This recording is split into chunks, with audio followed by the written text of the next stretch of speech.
Hello everybody, welcome back to the channel. In this video, I am going to be ranking every single Elden Ring Shadow of the Eardtree DLC Remembrance boss in a tier list from least difficult to... It was a very, very humbling experience. You guys probably know what number one's going to be, or maybe you don't. Never know. I think it's needless to say this is going to be a spoiler warning for anybody who doesn't want it to get spoiled at this point, but I mean, like... If you've been able to dodge the spoilers on the internet at this point, I'm genuinely curious what rock you are under. There are two reasons I'm making this video. One, I am a huge FromSoft fan. I actually really like Souls-likes. They're my favorite genre of video game ever since Dark Souls 3. That doesn't sound like crazy long ago, but I went back to play the other ones because I loved it so much. And two, this has to be one of the few games that people have been review bombing because it is, quote, too difficult. And what I gotta say to that is get good. I never want to hear your opinion on a video game if you are genuinely knocking a FromSoft game for being too difficult. I'm just gonna say this at the start of the video so people don't get it twisted. You are not entitled to be good at a video game. You are not entitled to even beat a video game. Let's just get that out of the way. I beat every single Remembrance boss at least 2 times just to prove it's not too difficult to justify leaving a bad review on there. We'll get to that in a second, but I just want to review these bosses. And I'm going to have some gameplay going, experimenting with some different content, just so you guys have something to watch. We're going to start from the order in which I fought them, that being the Lion Puppet. I really, really don't like this boss. What I mean by don't like this boss, I mean, bro, he absolutely handed me my rear end for a solid... it was a while, dude. Like, it was a solid maybe 38 attempts. Like, it was a good bit. Mostly because his attacks... Like, you gotta learn what his attack animations look like. Because he has one animation where he goes up in the air, twirls around a little bit, and then crashes down, and then gets his head out of the ground. All of that counts for a hit. And if you aren't careful, especially if you're playing this on New Game Plus 5, any one of those hits takes out half of your health. And to go along with that, another thing that he can do is switch elements like he's Avatar from The Last Airbender. This man has a tornado attack, a frostbite attack, and lightning. For whatever reason, I thought he was like a dragon thing, so I attempted to do Vike's lightning bolt on him, which does absolutely nothing, by the way. And after a solid 30 attempts, I realized that he was really weak to fire. I will give you, like, a strat to beat these afterwards. I beat him to start off the DLC. He is the most difficult start of a DLC boss ever. And in terms of how much I enjoyed fighting him, he's a perfect middle of the line. In terms of difficulty, which is how I'm going to do this tier list, I'm going to put him at a B tier, dude. I mean, like, his second phase is pretty crazy. He could just spam switch elements over and over again. Some of his elements are better than the others. However, if you're rocking an Ultra Greatsword, or by the time that I came back for him, I was still rocking my Radon build, which was the fingerprint sealed and a spear. I understand it's slightly cheesy, but every single one of these bosses has a BS attack that they're going to hit you with that I swear 99% of the time it's going to land. If you're going to hit me with cheese, I'm going to hit you with cheese, and I'm helping people beat the bosses in this DLC. I don't care. I'm going to put him in B tier in terms of difficulty. He is a tough boss, though. That's where we get into the next boss. Rana, the Twin Moon Knight. Bro, this is the boss that I think got most people to leave a bad review on this game. I know for a fact that there was a few streamers that just quit after trying to fight Rana. And I actually will agree with you here. I actually want to roll a video really quick. And it is me after a solid 30 attempts of fighting this. I posted this on my TikTok just so you guys can get an idea of where my headspace was as I'm fighting this boss. Roll the clip. Well, I made it to Rana. She has 7 different chains. 7 of those, I shit you not, have at least 4 different attacks. Oh, you're right next to her? Bang, bang, bang, bang, bang, done. Like, brother, she could graze your pinky toe with the tip of her sword. Half your health. I'm level 202 with 65 vigor. How? Yeah, this boss is tough. To carry off what I just said, yeah, Rana has some of the craziest attack combos I've ever seen. 7 different chains that each at bare minimum will hit you for 4 times. And again, I'm playing this at New Game +5. That kills you in 2 hits. Some of the hitboxes are a little wild, but I'm not going to lie to you and say every single one is crazy. Just a few. If you're going to roll a sealed and poke build, which is what I did for my second run through of the DLC because I was not about to make this take longer than it normally should. Even that doesn't really work because you can sidestep all the way to your rear and then play your ass like the bongos, which will then kill you. Rana is a very difficult boss that in terms of like cheese ability, I guess you can roll a blood build. It takes forever to stagger her, which is really weird for me. In most cases, if somebody's as fast as like a boss like Rana, they're usually pretty easy to stagger like another boss on here. But Rana, you gotta use blood loss. You kind of need a sealed, but don't lean too heavy on the sealed. And I wouldn't be talking about Rana without talking about the backshots of Rana, which is where she becomes a pair of twin moons, hits the ground. If you time the first jump, you can survive, and then she'll hit you 2 more times. Which, at 65 vigor, did not kill me, but it damn near did. It is such a tough attack, and it is pretty funny to see streamers like Kai get done in by it, because if it's your first time getting hit by it, dude, no, it'll catch you off guard. I'm going to put Rana, in terms of difficulty, at an A tier. She just misses out on, like, our S tier spot, but the problem is that when you're running through her again, you really start to understand of, like, okay, it takes a long time to take a break. Her chip damage is pretty tough. And her second phase, in my mind is a bit easier. Mostly because you just gotta look out for the Bale Fire Tornado and the backshots of Rana. Outside of that, you can pretty much bleed her to oblivion. Going into our next boss, which was the next boss that I fought in here, which was Saint of the Bud, the Centipede Lady, Scarlet Rot the boss. You ever get infected with Scarlet Rot and think to yourself, man, I really like that. Let's make an entire boss based off of that. Yeah, that's how you get Saint of the Bud. If you can't tell, this was not a really enjoyable boss fight. In terms of difficulty, it wasn't even, like, super difficult. Because the fact is after a while, like, I was able to beat her in sub 14. Which is pretty good on New Game +5. So, I understand there's some people that are going out and saying, I was able to beat Saint of the Bud on 2. I was able to beat Rana on 1. But, man, Radon took me 50 tries. I beat Radon before you, but you beat every other boss before me. Who's actually better then? We'll get to that in a second. Saint of the Bud, though, is not a super difficult boss. Once you understand that she attacks in 2s and 3s, and unless you get grabbed, like, I didn't get grabbed in my original fighting of the boss. I got grabbed in my, like, helping other people fight the boss. I didn't even realize that was a one-shot until I got hit by it. She has, well, that one, like, tornado attack that affects you with Scarlet Rot that is undodgeable, by the way. And then you have the exploding butterflies, which are also annoying, which I think I got hit in the footage. But if you're not sloppy like I was during that run, you're going to be able to roll out of it. Other than that, pretty easy boss outside of, like, one BS attack. But I'm going to put her in C tier in terms of difficulty. She didn't make me, like, raids in terms of difficulty. It was kind of like, oh, okay, I'll fight Saint of the Bud. Very forgettable boss in total, honestly. However, the next boss is a boss that I wish I could forget, and I think his name is Commander Geis. I don't even want to call him by this name.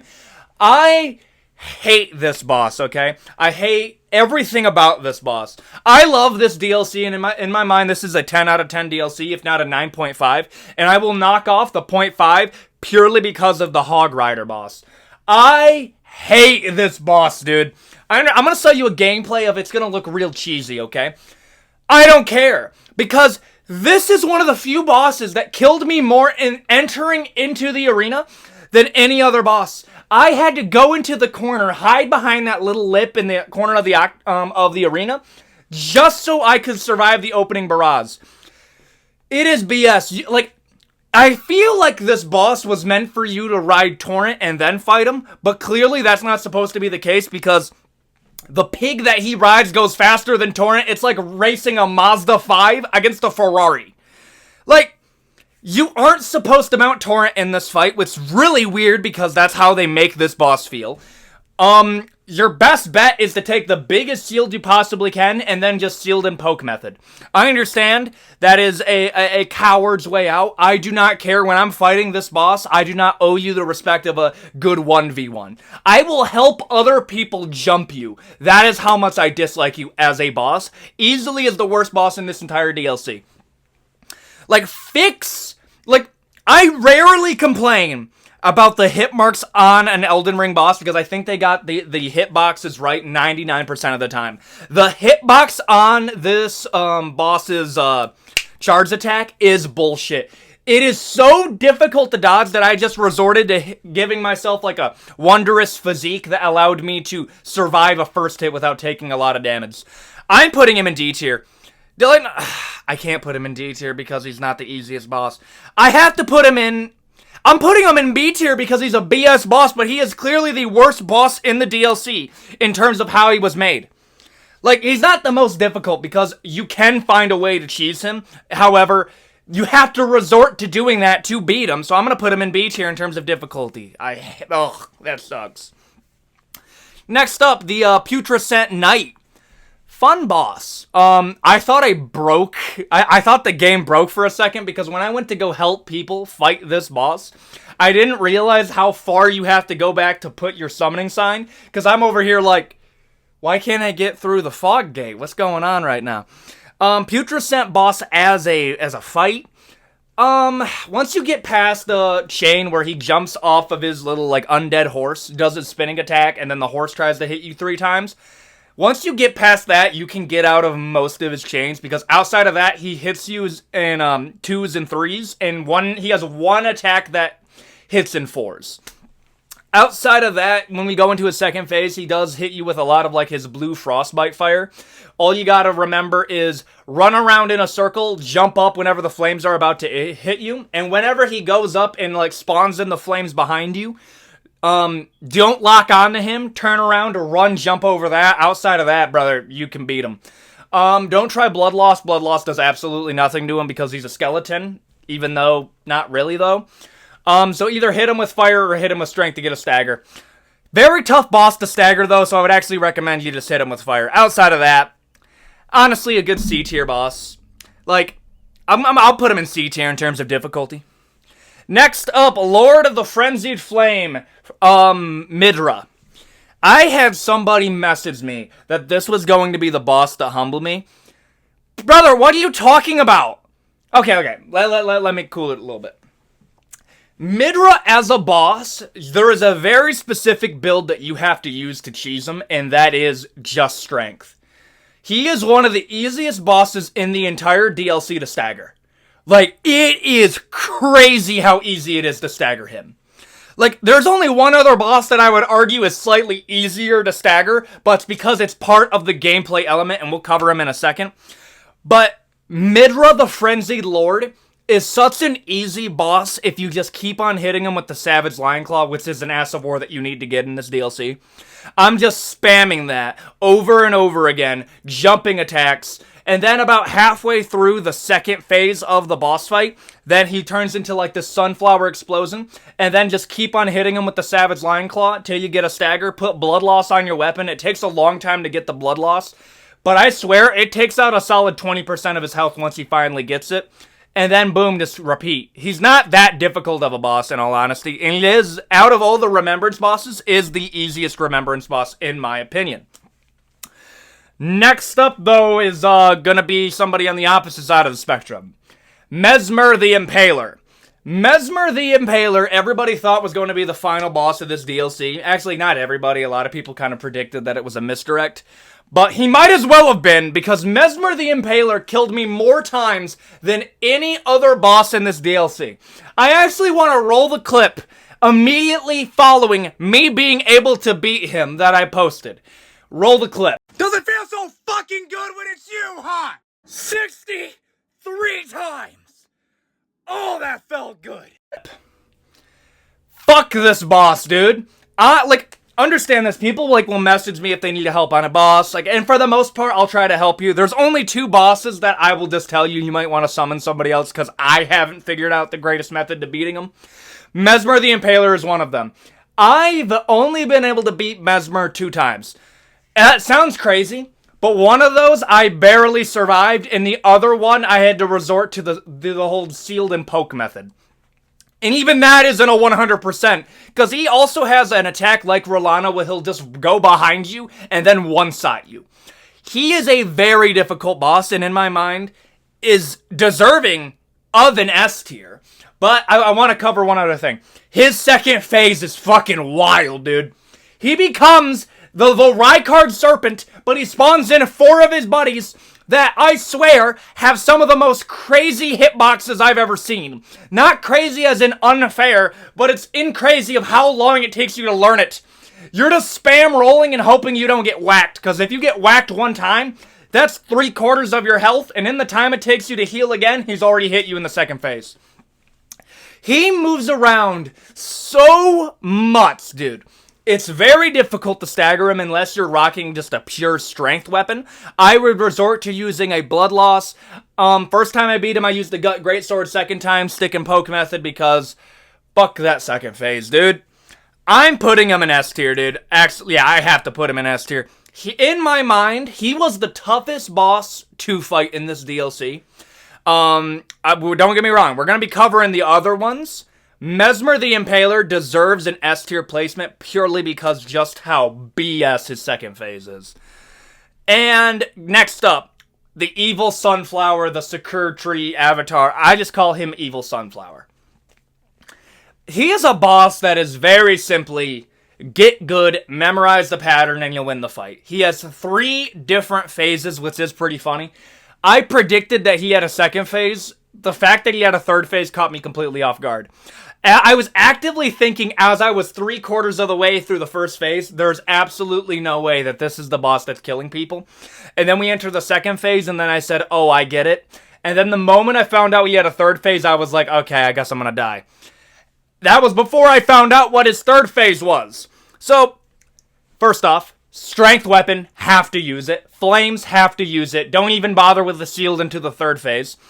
So, in the first phase, he attacks in 2s and 3s. Okay? And then you go into the first phase is 2s and 3s. The second phase is 3s and 4s because he adds an after effect to every single attack he has. And this DLC loves after effects, by the way. So every attack gets an extra attack added onto it. Every chain gets added +1. And then you go into the third one, and then he just spontaneously will combust, and I swear the explosion has aimbot. I just stopped trying to dodge it and got the heaviest shield I possibly could, and I was just going to tank every strike that he hit me with. Only for the third phase, and then I would beat him.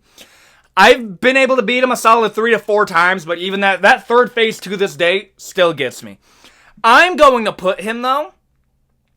I mean, like, listen, he is most definitely... I'm going to put him... I'll put him in a B tier, and I'm going to put the introductory boss in A tier. He was that difficult for me. That's going to be my slight change here. Next up, we got the Mother of Fingers, the Hand God. I'm not even sure what the name was, dude.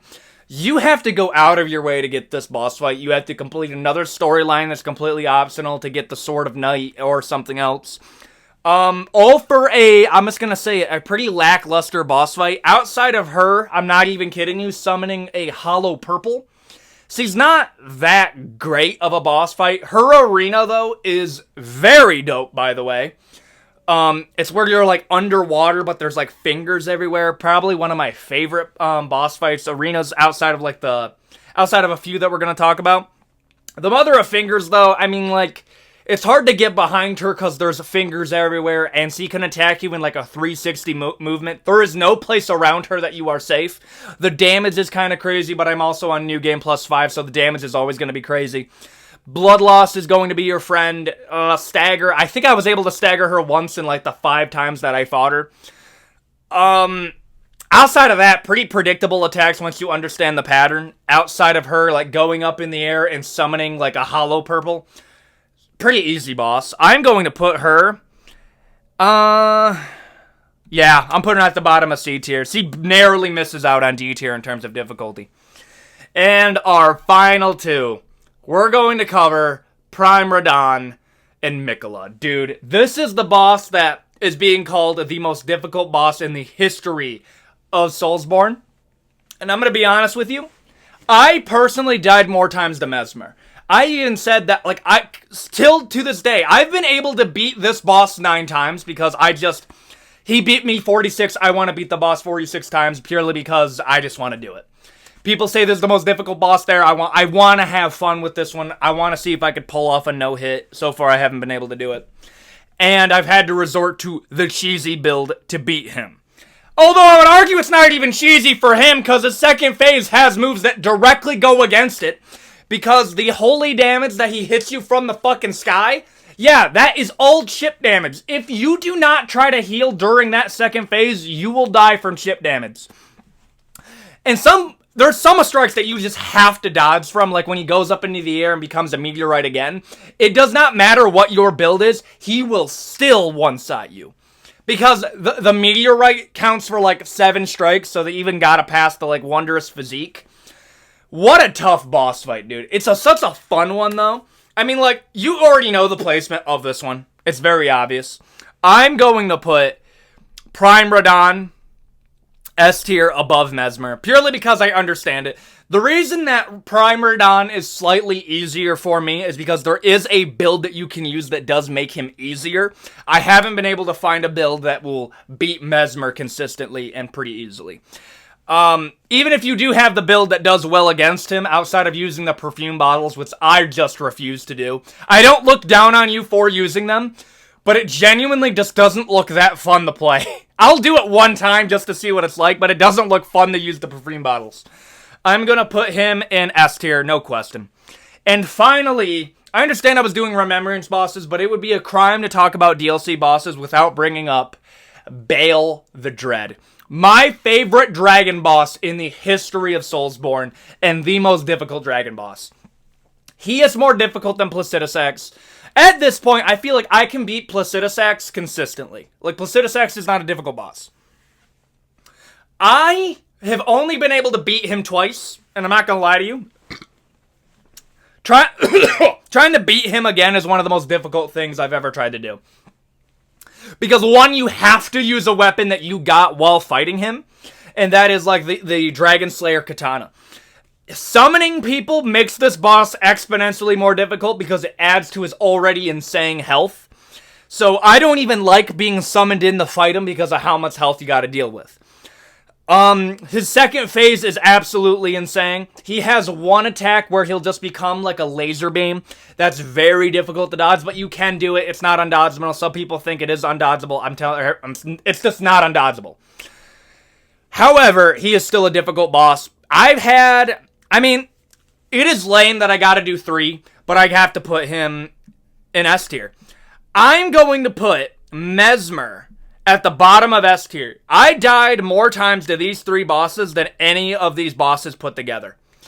I think I died more times to Mesmer and Bale the Dread than every boss put together plus Prime Radon. That is how much these guys humbled me. I have become a different person by playing this DLC. And this has to be one of the greatest DLCs that From Software has ever put out. Miyazaki cooked with this one. A genuine artist. Like, it is crazy how good it is. I think he should have gotten a Remembrance, Bale the Dread, should have. And honestly, if you're leaving a bad review on this DLC because it's difficult, I don't know what to tell you. If you want to leave a bad review purely because of Commander Geist, I get it. Even then, if this would not... It doesn't make it a 1 out of 5. A 1 out of 10. This is a masterpiece. You are not entitled to beat a game. You are not entitled to be good at a game. It doesn't matter how much you pay for it. You are not entitled to be good at it. You have to get good to enjoy a FromSoft game. And that's why it's my favorite genre of gaming. 0 microtransactions, only skill. I love this genre. And depending on how this video does, maybe I'll just do it anyways. But I still got a lot of videos I got to put out on this channel that, like, honestly, you guys have been hounding me for, and I'm going to have to put them out before that. I want to do a full playthrough of Elden Ring from the beginning to the end of this DLC, ranking every single Remembrance boss. Let's see how this video does, and I just want to say thank you guys. And how did you enjoy the DLC? And if you haven't played it already, just fucking buy it, dude. It's good. And that'll be it for today, Have a good one. Peace.